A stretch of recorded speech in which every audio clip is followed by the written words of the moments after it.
अस्सलामुअलैकुम वरहमतुल्लाहि वबरकातुहू। टीजी डीसेट 2025 का जो नोटिफिकेशन जारी किया गया है उससे मुताल्लिक़ चंद अहम चीज़ें हैं जो जान लेना बेहद ज़रूरी है।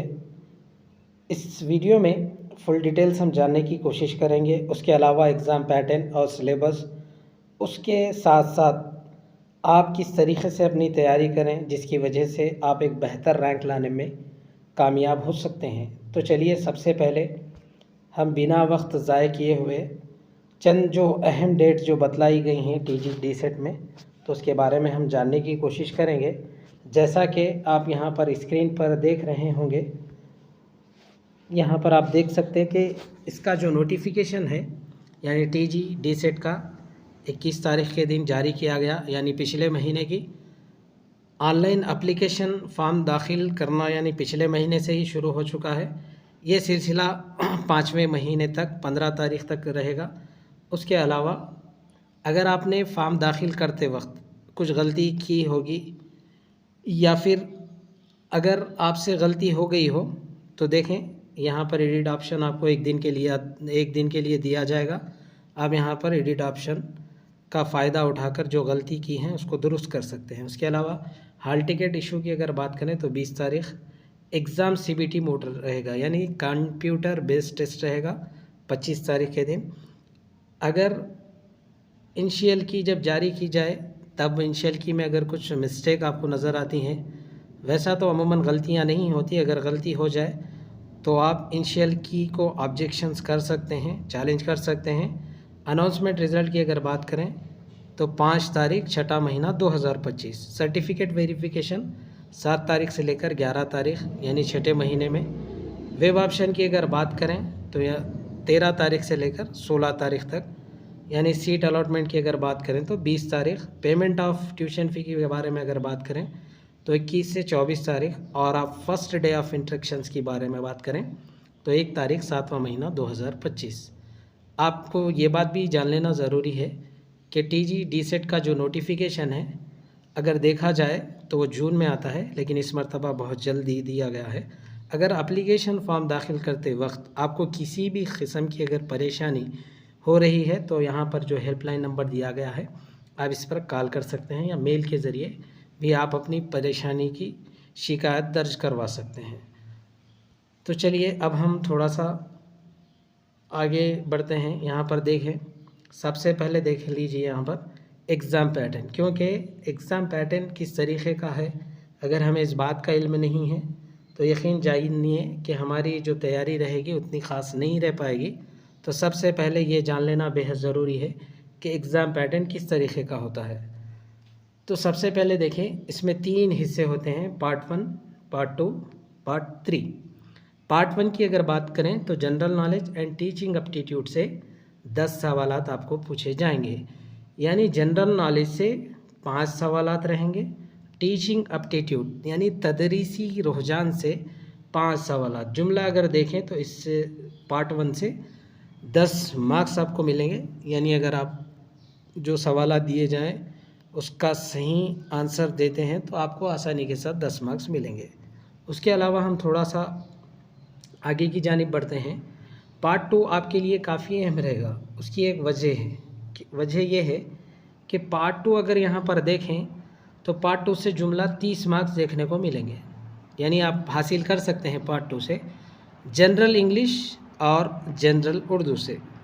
यानी जनरल उर्दू से 20 सवालात किए जाएंगे, यानी ये तो मदर टंग होती है जो हम अव्वल जमात से लेकर इंटरमीडिएट तक यहाँ तक भी पढ़ते हुए आ रहे हैं। तो आसानी के साथ जो 20 सवालात दिए जाएंगे वो आपकी रीढ़ की हड्डी का मानिंद काम करेंगे। अगर आप 20 सवालात में से अगर 15 to 18 अगर क्वेश्चंस के आंसर सही तौर पर दे पाएंगे तो यकीन जानिए आप एक अच्छे रैंक की तरफ बढ़ेंगे, अच्छे स्कोर की जानिब बढ़ेंगे। तो ये हिस्सा काफ़ी अहम रहेगा, सेकंड पार्ट। अब चलिए पार्ट 3 की जानिब बढ़ते हैं। पार्ट अगर 3 की बात करें तो देखिए यहाँ पर पार्ट 3 का सबसे पहला जो हिस्सा रहा मैथमेटिक्स। ये इंटरमीडिएट में जिसने मैथ्स किया यानी ग्रुप एमपीसी चॉइस किया उनके लिए बहुत ही आसानी का सबब बनता है ये पार्ट 3, क्योंकि वो आसानी के साथ मैथ्स के जो सवाल दिए जाते हैं उसको हल करने में किसी हद तक कामयाब होते हैं। लेकिन नॉन मैथमेटिक्स जो कोर्स किए हुए हैं जैसा कि BPC, CSE, उनके लिए ये हिस्सा थोड़ा सा मुश्किल होता है। लेकिन आपको ये बात ज़रूर याद रखना है कि आपने जमात दहम तक मैथ्स का साथ दिया और मैथ्स ने आपका साथ दिया। तो यहाँ पर कोई बड़ी बात नहीं है कि मैथमेटिक्स के जैसे ही सवालात देख लें तो थोड़ी सी हैबत या फिर थोड़े से खौफ में मुब्तला हो जाएं, बल्कि कोशिश करें। हमारे पास और मैं समझता हूँ 2 महीने के करीब में टाइम बचा हुआ है, तो आप अच्छा सा टाइम थोड़ा सा मैथ्स के लिए दे दें। जो सवालात 20 सवालात मैथ्स के हिस्से से दिए जाएंगे, अगर 20 सवालात में से अगर आप 12 था 15 मार्क्स हासिल करने में कामयाब हो जाते हैं तो एक अच्छे रैंक की जानिब बढ़ सकते हैं। उसके साथ साथ देखें, फ़िज़िकल साइंस के हिस्से से 10 सवालात किए जाएंगे, बायोलॉजिकल साइंस के हिस्से से 10 सवालात। अब यहाँ पर पार्ट 3 में 2 अहम देखिए, मैथमेटिक्स से 20 सवालात और सोशल स्टडीज़ से 20 सवालात किए जाएंगे। यानी अगर आप इन 2 हिस्सों को अच्छे से हल कर लेते हैं, मैथमेटिक्स का हिस्सा और सोशल का हिस्सा, अगर इन दोनों हिस्सों से पार्ट 3 में अगर हल करने में कामयाब हो जाते हैं, आंसर देने में कामयाब हो जाते हैं, तो एक बेहतरीन रैंक की जानिब बढ़ेंगे। चलिए हम थोड़ा सा आगे बढ़ेंगे और अच्छे से समझने की कोशिश करेंगे। जैसा कि आप यहाँ पर डिस्प्ले पर देख रहे हैं कि पार्ट 1 की अगर बात करें तो पार्ट 1 से 10 मार्क्स यानी जनरल नॉलेज टीचिंग एप्टीट्यूड से, टीचिंग एप्टीट्यूड तदरीसी रुझान से 5 आपको सवालात देखने को मिलेंगे और जनरल नॉलेज से 5 सवालात। जनरल इंग्लिश से आपको 10 मार्क्स, जनरल उर्दू से 20 मार्क्स। पार्ट 3 की अगर बात करें, मैथमेटिक्स से 20 मार्क्स, फिजिकल साइंस से 10, बायोलॉजिकल साइंस से 10, सोशल स्टडीज़ से 20 मार्क्स। यानी जुमला अगर बात करें तो 100 मार्क्स का पेपर आपको रहेगा। अब देखिए थोड़ा सा एग्ज़ाम पैटर्न को यहाँ पर और अच्छे से समझने की कोशिश करेंगे। पार्ट 1, पार्ट 2 और पार्ट 3। पार्ट 1 की अगर बात करें तो यहाँ पर पार्ट 1 में सिर्फ आपको 10 मार्क्स देखने को मिलेंगे। पार्ट 2 की अगर बात करें तो उर्दू के 20 मार्क्स और मैथमेटिक्स की अगर बात करें तो 20 मार्क्स। पार्ट 3 की बात चल रही है, अगर यहाँ पर बात करें तो इसके भी पार्ट 3 के 20 मार्क्स। यानी आप यूँ सोच लीजिए कि उर्दू, मैथमेटिक्स, सोशल, इन तीनों से आपको 60 सवालात पूछे जाएंगे इस हिस्से से। अगर आप 60 सवालात में से मैं समझता हूँ 45 और 50 के दरमियान में अगर आप सही से आंसर कॉन्फिडेंटली अगर आंसर करेंगे तो आप यकीन जानिए एक बेहतरीन स्कोर की जानिब बढ़ेंगे, जिससे आपका रैंक में बहुत ही आसानी के साथ आप एक रैंक, अच्छा सा रैंक हासिल करने में कामयाब रहेंगे। चलिए आगे बढ़ते हैं।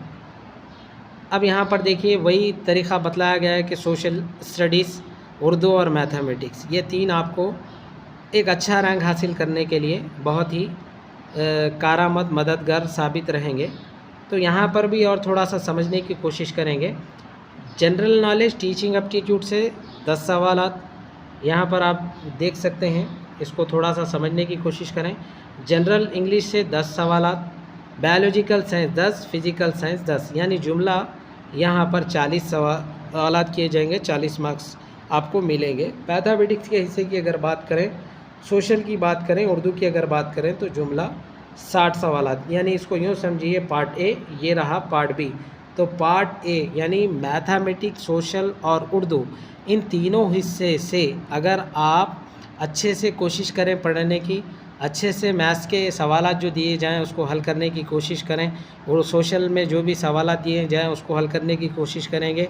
उर्दू के हिस्से के जो जनरल उर्दू रहेगी उस हिस्से से अगर आप सवालात हल करने की अगर अच्छे से कोशिश करें और कामयाब भी हो जाएं तो यकीन जानिए ये जो सवालात यानी पार्ट ए का जो हिस्सा रहा, ये पार्ट ए का हिस्सा आपका काफ़ी अहम रोल अदा करेगा आपके एक अच्छे रैंक हासिल करने में। उसके अलावा सिलेबस की अगर बात करें तो मैं गालिबन समझता हूँ यहाँ पर जूम करने से ये ब्लर हो जाएगा, तो इसको कोशिश ये करें कि इंशाअल्लाह उल अज़ीज़ सिलेबस जो है HS एकेडमी चैनल के टेलीग्राम चैनल पर आपको PDF देखने को मिलेगी। आप HS एकेडमी चैनल ज्वाइन कर वहाँ पर सिलेबस हासिल कर सकते हैं। उसके अलावा आपको किस तरीके से पढ़ना है, सबसे पहले देखें, थोड़ा सा बात कर लेते हैं। टाइम टेबल बना लीजिए। आज से आप ये अहद कर लें कि 8 घंटे मुझे पढ़ना है, ये मैं मिनिमम की बात कर रहा हूँ। अगर आप 10 घंटे पढ़ेंगे तो यकीन जानिए आप टॉप रैंक करने से आपको कोई नहीं रोक सकता। कब नहीं रोक सकते? जब आप अच्छे से मेहनत करें, सिलेबस को देखें, सिलेबस के हिसाब से तैयारी करें। मैथ्स का जो हिस्सा है नॉन मैथमेटिक कोर्स वालों के लिए, जैसा कि CEC मैं इससे पहले भी ज़िक्र कर चुका हूँ, अगर आप अच्छी सी मेहनत कर लें तो यकीन जानिए आप एक अच्छे रैंक की जानिब बढ़ेंगे। मैं समझता हूँ अगर आपका अच्छा रैंक रहेगा, अगर आपके डिस्ट्रिक्ट में अगर डाइट कॉलेज है, आपको वहीं लोकल में ही आपको सीट अलाउ हो जाएगी, अलॉटमेंट मिल जाएगा। तो कोशिश करें कि डेली 8 से 10 घंटे पढ़ने की सबसे पहले कोशिश करें कि मैथ्स का जो हिस्सा होता है फजर की नमाज के बाद 2 से 3 घंटे आपका काम है कि हमारा काम है सबसे पहले टाइम टेबल बनाना।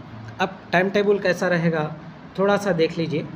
फजर की नमाज के बाद आप 2 से 3 घंटे मैथ्स को निकाल दीजिए, यानी मैथ्स सीखने में आपसे आपके बड़े जो हैं उनसे सीखिए, यूट्यूब की मदद से सीखिए, किसी तरीके से सीखिए, लेकिन सीखिए।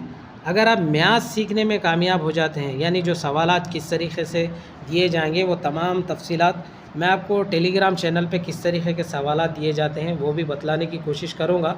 उसके अलावा आपको CDM की जो बुक है मैं टेलीग्राम चैनल पर HS अकेडमी टेलीग्राम चैनल पर मैं PDF की शक्ल में शेयर करूँगा, वहाँ से डाउनलोड कर सकते हैं।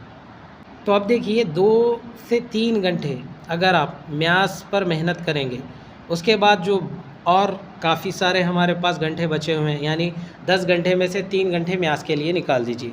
अब बचा दोपहर यानी एक 11-12 बजे के वक्त में, तो गर्मा का मौसम है, थोड़ा चिड़चिड़ापन महसूस होता है, तो कोशिश ये करें कि उर्दू को देख लें। उर्दू 1 घंटा अगर आप देख लेते हैं तो मैं समझता हूँ कि यहाँ पर 4 घंटे हो गए हमारे। उसके बाद बचे हमारे पास 8 घंटे की भी अगर हम देखें स्टडी का अगर प्लान, तो बचे और 4 घंटे। तो असर की नमाज से पहले पहले यानी 3:30 बजे से लेकर अगर आप अच्छे से 4 बजे से भी 5 बजे तक भी पढ़ लेते हैं, वो टाइम पर सोशल पढ़ लीजिए। मगरिब के बाद इंग्लिश का हिस्सा, उसके बाद physical science, biological science, social study. इस तरीके से अगर आप एक टाइम टेबल बनाकर अगर उस पर अमल करेंगे तो यकीन जानिए एक टॉप रैंक हासिल करने से आपको कोई नहीं रोक सकता। शर्त यह है कि मैथमेटिक्स का जो हिस्सा है वो आपको काफ़ी अहम रोल अदा करेगा आपके एक बेहतर रैंक लाने के लिए।